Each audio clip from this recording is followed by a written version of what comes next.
ভাবছো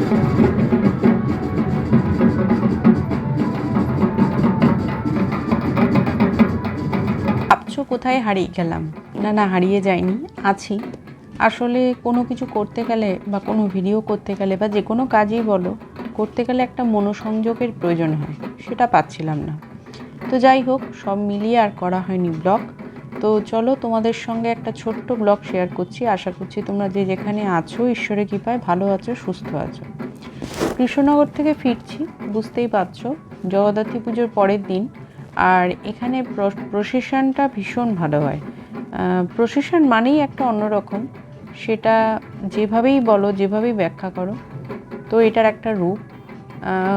গাড়ি করে যাওয়ার পথে আমরা হয়তো দাঁড়িয়ে দেখলে আরেকটু বেশি ভালো লাগতো, তোমাদের সঙ্গে আরেকটু বেশি শেয়ার করতে পারতাম, অথবা নিজেরাও দেখতে পারতাম, কিন্তু সেটা সেই মুহূর্তে সম্ভব ছিল না, এতটাই ভিড় ছিল।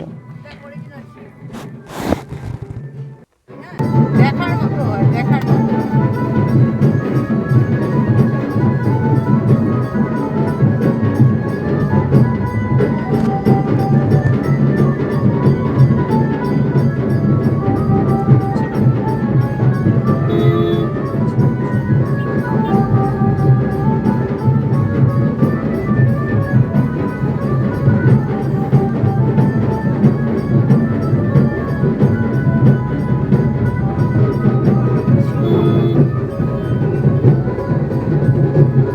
সবাইকে স্টিল রাখতে হচ্ছে, দেখো এদের শিবকে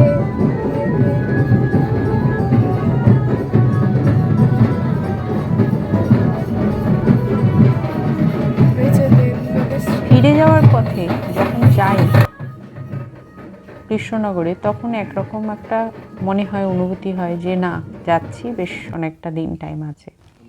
কিন্তু যখন ফিরে আসি, সেই ফিরে আসার দিনটা কেমন জানি লাগে। যাই হোক, বাড়িতে এসে গেছি। আজকে রান্না হয়েছে কি দেখে নাও, ফ্রাইড রাইস আর হয়েছে দই মাংস। এটা তো হয়ে গেছে, এগুলো চালাচ্ছ কেন? বাবু চালায় ড্রেস করবো সেরকম কিছু ভেবেছিলাম না। ঘরে যে চালটা ছিল সেটা দিয়েই যা সবজি ছিল সেইভাবেই বানিয়ে ফেললাম। আসলে শীতটা পড়েছে আর সবজিগুলো সেরকম একটা টাটকা ছিল। হলো তো হয়নি।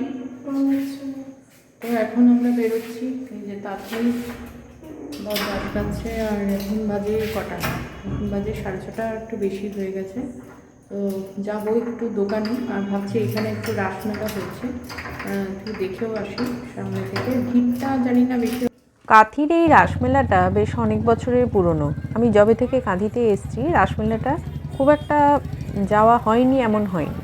তো যাই হোক, ব্লগটা খুব ছোট্ট, আশা করছি তোমাদের এইটুকু ছোট্ট ব্লগে তোমাদের সঙ্গে কিছুটা হলেও জীবনের কিছু শেয়ার করতে পারলাম। আবার নেক্সট ব্লগে দেখা হচ্ছে নতুন কিছুর সঙ্গে।